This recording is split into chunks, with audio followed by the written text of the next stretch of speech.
Hello, and welcome to the Journaling Podcast. This is your host, Dee, and this is episode number 6. Today we're going to talk about whether or not to expurgate passages from your journal. Now, I was just reading an old blog post by Austin Kleon, who talks about his logbook. So it's under the article, it's on austincleon.com under an article from 2010 called On Keeping a Logbook, in which he explains that he, makes little notes about what he did during the day. And someone in the comments mentioned that your descendants will like to have this book, and he said, if I want to be well regarded by my offspring, maybe I should black out a few entries, end quote. And then he put a little smiley face, meaning there's some things in that journal he doesn't want anybody to know, as many people have. And then the other person says, oh, don't black out anything. These will be valuable parts of your journal. And I would agree with this. Someone named Randy Murray, a random person on the internet. And I think I would agree with that, but also I would say it's your journal, do whatever you want.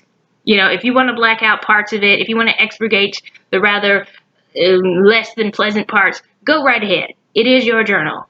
But if you're doing that because you're embarrassed about it, don't be. It will make you extremely relatable. Also, if you think that if we think today that we know what people will think in a couple of generations, what will be acceptable and what won't be, I think we're in for a great surprise, because culture changes.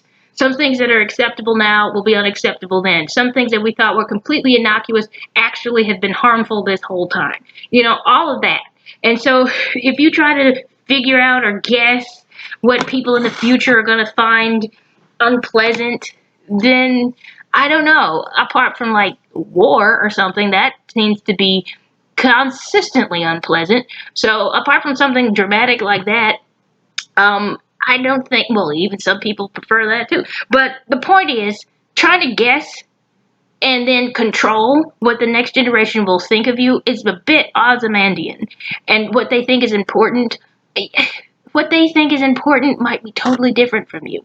Also, I'd be less concerned about that. What you think your offspring might think beyond your grandchildren, like your great grandchildren. If you barely know them or they know you, or if you never get to meet your great grandchildren, from that generation on, your book is just an old book, a valuable book because it's old to them and because it's their ancestor wrote it. They're going to be a little more emotionally distant from the events in that book.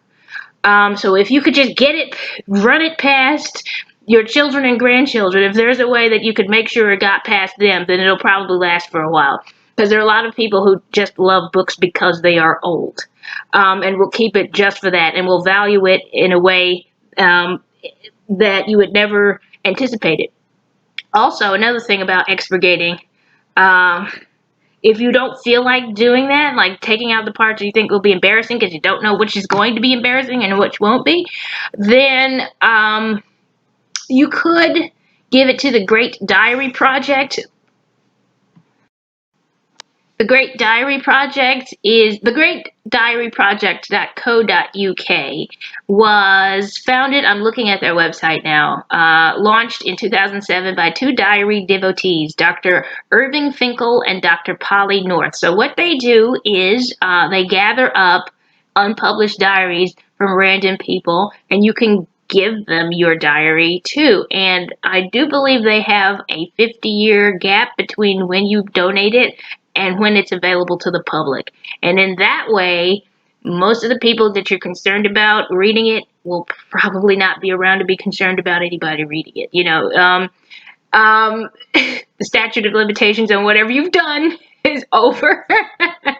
Okay, that's a terrible thing to say. But the point is, there are places you can put your diary if you really, really think that you don't want your descendants to know about you. But look, your descendants will want to know about you, so you won't be just another random name on a genealogy chart, okay?